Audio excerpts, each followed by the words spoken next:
If you want to level up your sampling skills and learn some new sampling techniques to make better beats, today's video is for you.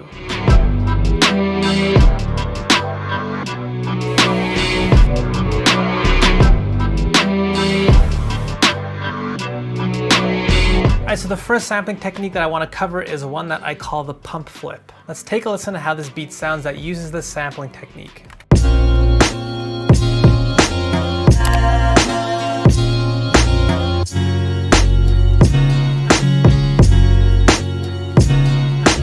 And by the way, if you enjoy my videos and they've helped you make better beats, think about subscribing. It really does help me out. If you ever get tired of my videos, it's really easy to unsubscribe. So I call this the pump flip because, as you can hear, if I were to remove all the drums as well as the bass,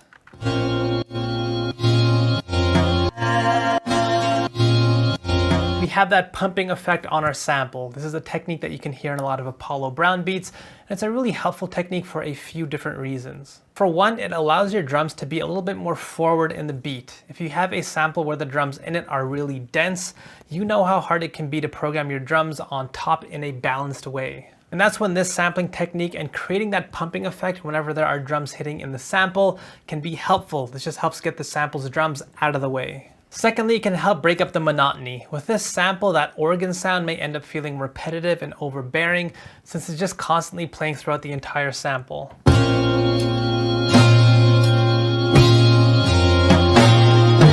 So using this technique helps create a bit more of a dynamic feel since we now have the volume of our instruments going in and out instead of just being completely at a constant level throughout the entire beat. And third, it just sounds cool. Now to do this, you'll need to know how to do some very basic side chaining first. So if you already know the basics, skip ahead to the time below where I start to talk about the specific side chaining that you'll need to do for this technique. And if you don't know how to side chain, I'll quickly cover how to do this for FL Studio users. The first thing that you're going to need to do is create a layer that will cause the side chaining. Here I have this layer right underneath my sample called the kick layer here. And I programmed a kick to hit on every single beat in this example. And this is what's causing that side chaining, as you can hear. We have that pumping effect every single time there's a note here. So once you have this layer made, what you'll want to do is send both of these two layers to their own mixer inserts, the sample as well as your kick, or whatever sound you've chosen to create that pumping effect. Now what you're going to want to do is go into your mixer insert for your sample and put a fruity limiter on top of it like you can see here. Next, go into the mixer insert for your kick or whatever sound that you chose, making sure that's actually highlighted and selected. You can see I'm in the kick's mixer insert right here. And what you want to do is right click in this area right here of your sample's mixer insert and select this option right here, sidechain to this track. After you do this, you'll see this little rope at the bottom here with this dial turned completely all the way down. The next step is to go back into your limiter that you put on your sample, and you're going to want to go into the compressor tab right here. You're going to want to right click on this sidechain area right here and select the insert that your kick is in or whatever sound that you chose. So at this point you have your sidechaining set up. Next, to do the specific sampling technique, you'll need to set an extremely low threshold as well as a high ratio. Now once you've done that, go back into your mixer insert of your kick or whatever sound that you chose. And again, make sure it's actually selected and highlighted. And what you're going to want to do is click this area right here in the master insert.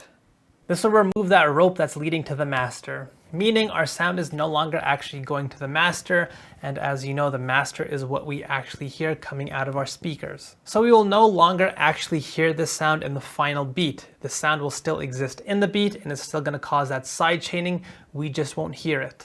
This is something that I covered in my video where I showed you everything that you need to know to master the FL Studio mixer, which is in the corner if you're interested in watching that. So let's take a listen now.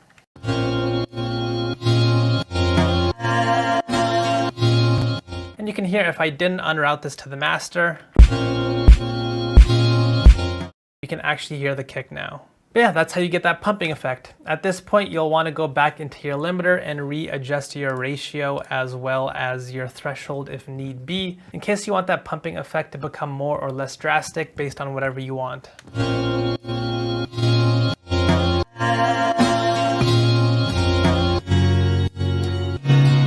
And you can even go in and create some more pumps if you just went back into the MIDI and added some more notes in.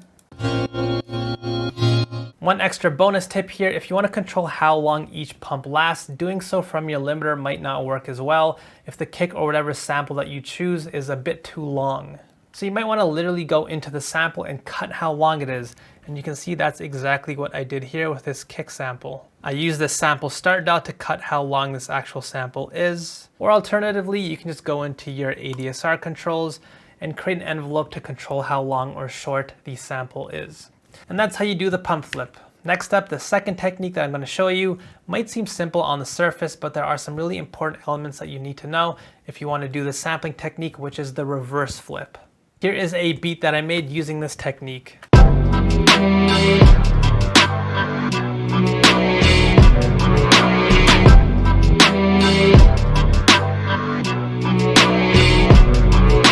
Now here I'm using Serato sample, but it doesn't really matter what sampler you use for any of these techniques. You'll still be able to do all of them. This is a technique that Black Milk would often do in his beats back in the day, and the idea is quite simply to reverse your sample. Having said that though, this is easier said than done. Certain samples will work better than others if you want to do this technique, so let's think about this for 1 second. If I were to play this raw sample for you,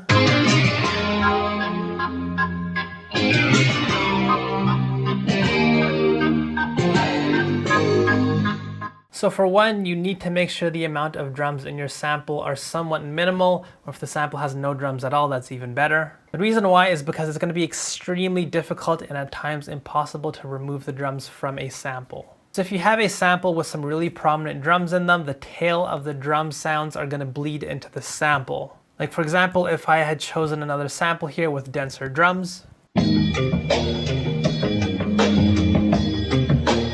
if I reverse the sample, you can hear what's going to happen. As much as I might like this sample and the instrumentation in it, the drums sort of ruin everything because the sample is just riddled with very large, prominent sounding drums. And when played in reverse, drums just sound awful. And this leads me to my second point. You want to make sure to choose samples that actually sound good in reverse. Now this might sound obvious, but there are some points that you need to consider. Let's go back into the original sample and break down why the sample works and sounds good in reverse. Now what you'll notice is this sample has a few different instruments in it. We have this organ being played in a very stabby fashion, as well as a guitar.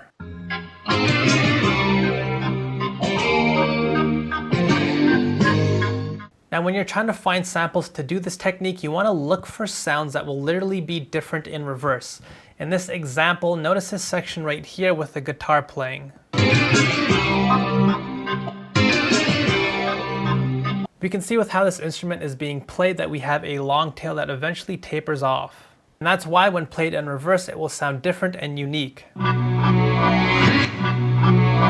Whereas within this same sample, we also see that we have those organ stabs that I mentioned previously.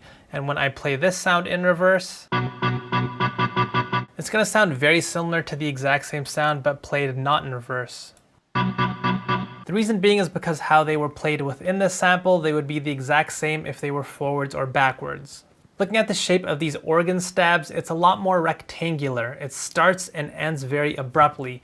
So if we were to flip it backwards, it would still be very rectangular and nothing really changes. Whereas with a guitar lick that has this type of shape to it, where it slowly has a tail that tapers off, when it's played in reverse, it becomes something that literally looks and sounds different. So when I want to do this technique, I look for samples that have guitars or pianos or any type of instrument basically where it has the shape of a slow taper, because that's when reversing it will actually make a difference. When played in reverse, it will actually start to sound unique. So those are some ideas that you'll want to consider when doing this type of sampling technique. And finally, the third sampling technique that I will cover in this video is to Stabify your sample. And by the way, as a side note, if these sampling techniques are a bit too advanced and you more so just want to learn some of the basics of sampling, watch the video that's right in the corner.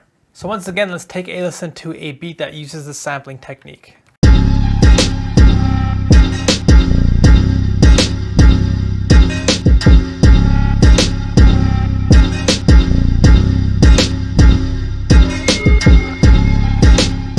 So the idea with this technique is that the cornerstone, the foundation of this beat will basically be a short, repetitive, stabby sample like you can hear right here.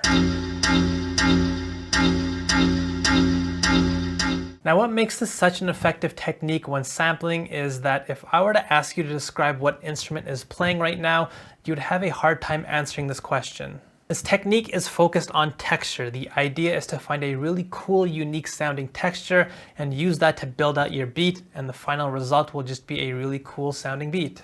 And the way that you're going to find this type of texture is going to be dependent on your sample. So again, let's think about the important concepts to do this technique well. First, if I were to just use a regular old jazz sample that has pianos and regular sounding instruments, this technique might not work as well because what we're looking for is novel, unique sounds and textures. If I were to play this sample, there is something that I want you to notice.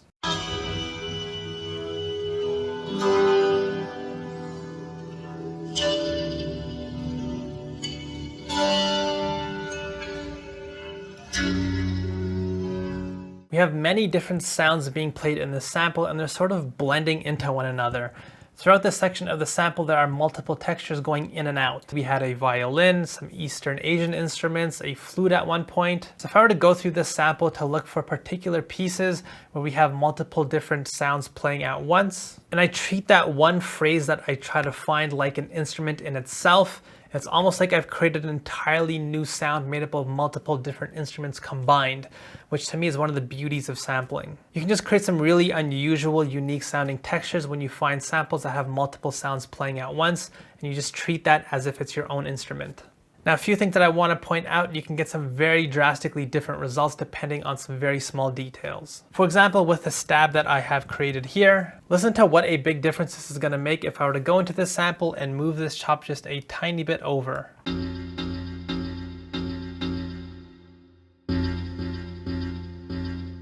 The sound becomes completely different because we're catching a slightly different section of the same sample that has different layers playing at different levels. So with this technique, you'll want to experiment with your sample. You'll want to move your chops around even slightly and see if you can catch some really cool sections of your sample that have a nice array of sounds playing that you like. This will just help you come up with a really unique texture for your beat if you find the right moment in your sample.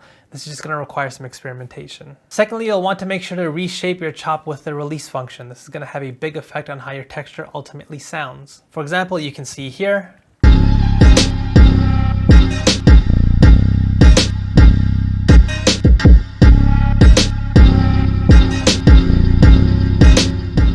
and if you're using Slice X, that can be done from this window right here. If you want a full masterclass on how to use Slice X, by the way, check out the video right in the corner. But you can hear, depending on how much of a tail I create for this chop, a different amount of space will end up getting taken up in the beat, so that will affect how much work I will need to do with my remaining elements. Speaking of which, in order to make sure the beat sounds full, if you're using this technique, you will want to get a little bit more melodic and varied with your other sounds. You can see in this beat, I got a little bit more melodic with my bass line here. I also have some additional sounds that come in and out of the beat to help bring some more variation to it. And this is going to be extremely important when you do this technique because, as you just saw with our sample, we have the same sound repeating over and over again, playing the exact same note. And this can easily get very repetitive and monotonous if we approach our other elements in the beat this exact same way. So you'll want to make sure you push the other elements to help create a better, more balanced beat.